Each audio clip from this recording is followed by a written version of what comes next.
Man is born to achieve life, but it all depends on him. He can miss it.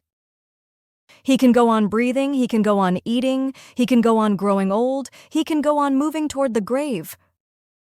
But this is not life, this is gradual death. From the cradle to the grave. A 70-year-long gradual death.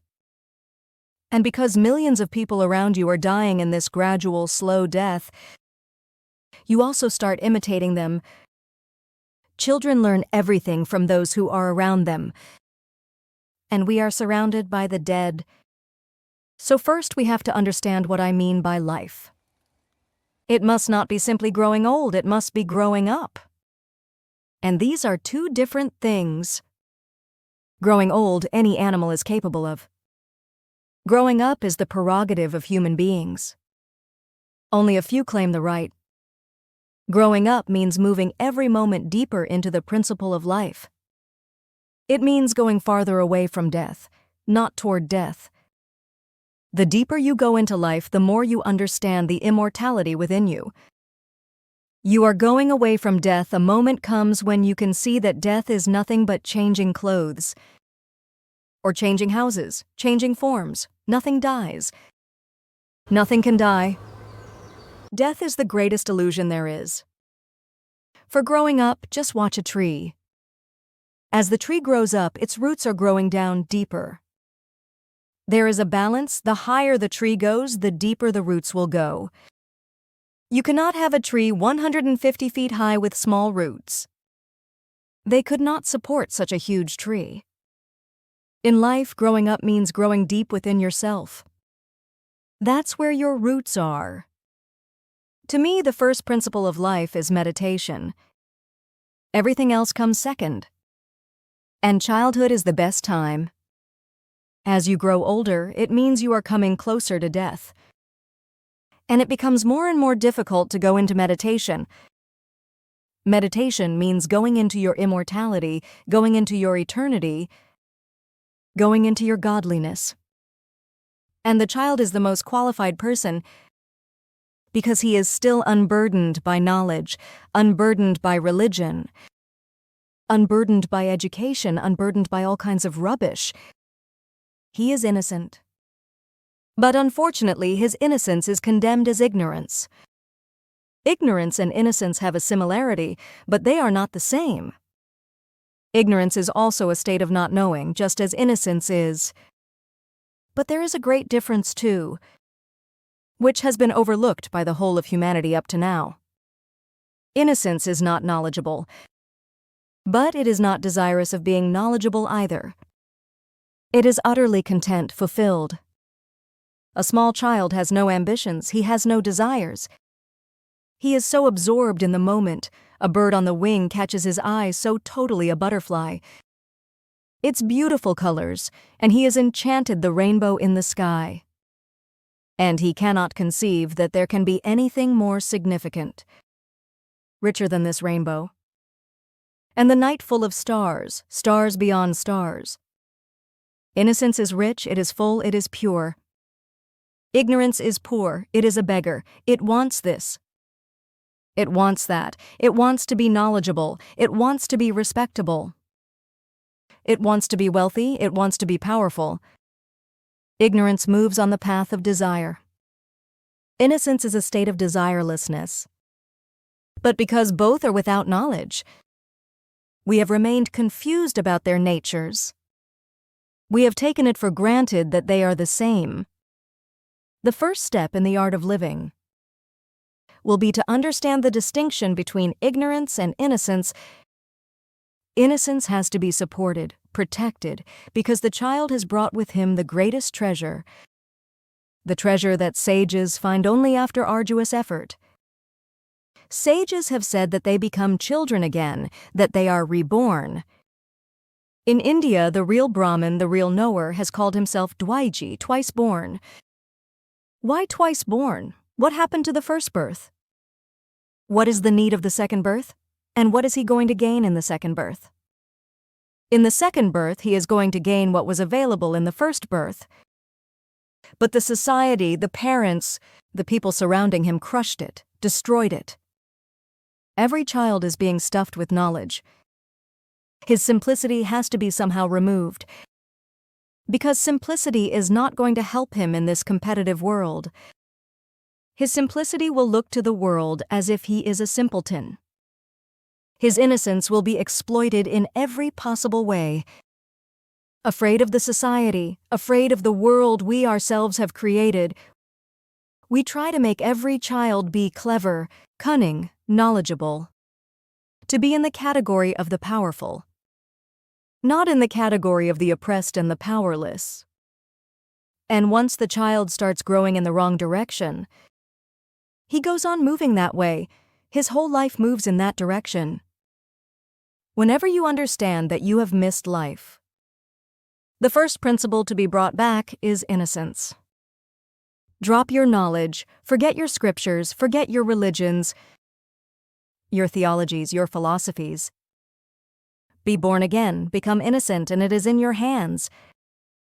Clean your mind of all that is not known by you, of all that is borrowed, all that has come from tradition, convention, all that has been given to you by others, parents, teachers, universities. Just get rid of it. Once again, be simple. Once again, be a child. And this miracle is possible by meditation. Meditation is simply a strange surgical method that cuts you away from all that is not yours and saves only that which is your authentic being. It burns everything else and leaves you standing, naked, alone under the sun, in the wind. It is as if you are the first man who has descended onto earth, who knows nothing, who has to discover everything, who has to be a seeker, who has to go on a pilgrimage. The second principle is the pilgrimage.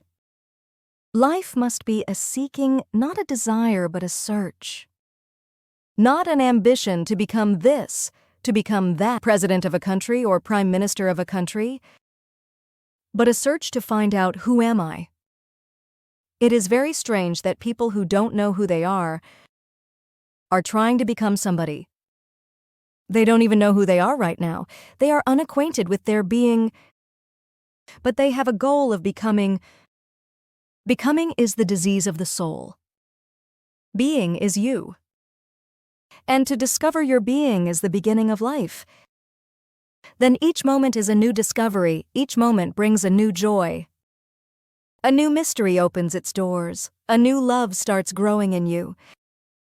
A new compassion that you have never felt before, a new sensitivity about beauty, about goodness. You become so sensitive that even the smallest blade of grass takes on an immense importance for you. Your sensitivity makes it clear to you that this small blade of grass is as important to existence as the biggest star. Without this blade of grass, existence would be less than it is. This small blade of grass is unique. It is irreplaceable. It has its own individuality. And this sensitivity will create new friendships for you, friend. Ships with trees, with birds, with animals, with mountains, with rivers, with oceans, with stars. Life becomes richer as love grows, as friendliness grows. In the life of Saint Francis, there is a beautiful incident. He is dying, and he has always traveled on a donkey, from place to place, sharing his experiences. All his disciples are gathered to listen to his last words. The last words of a man are always the most significant that he has ever uttered, because they contain the whole experience of his life.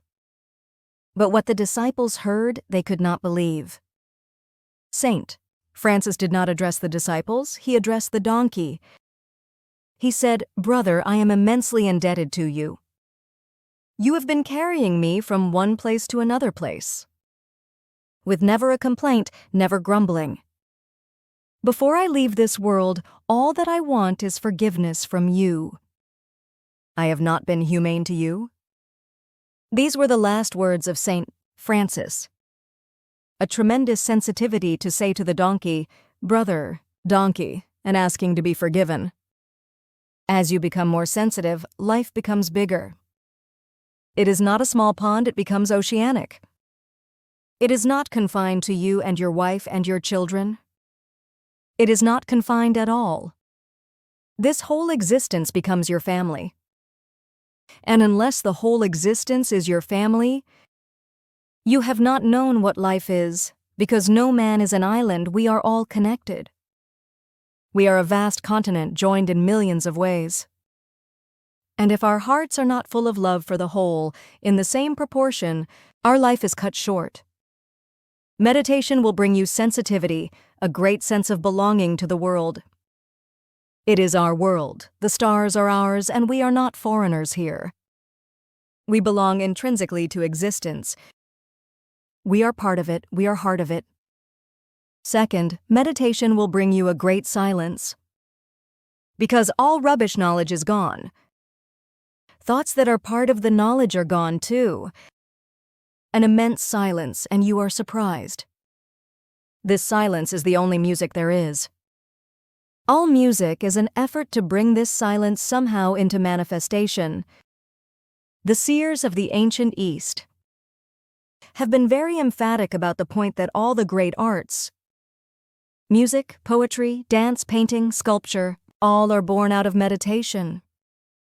These arts are an effort to, in some way, bring the unknowable into the world of the known for those who are not ready for the pilgrimage. They are gifts for those who are not ready to go on the pilgrimage. Perhaps a song may trigger a desire to go in search of the source, perhaps a statue.